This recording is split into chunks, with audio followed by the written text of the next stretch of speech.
Ramakrishna IVF centre, মা হওয়ার স্বপ্ন পূরণ। দল ঘোষণা করেছে আজকে,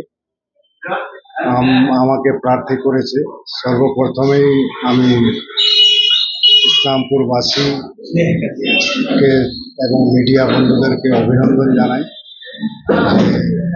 আপনারা এসছেন এবং মানুষ এবার পরিবর্তন চাইছে। যে ইসলামপুর বিধানসভায় মানুষ চাইছে পরিবর্তন, নতুন মুখ।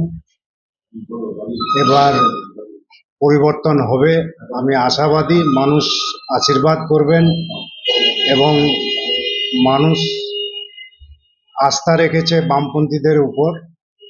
যে তৃণমূল এবং বিজেপির যা পরিস্থিতি, গোটা পশ্চিমবাংলায় একটা ভয়ঙ্কর পরিস্থিতির মধ্যে দুর্নীতিবাজের সরকার চলছে।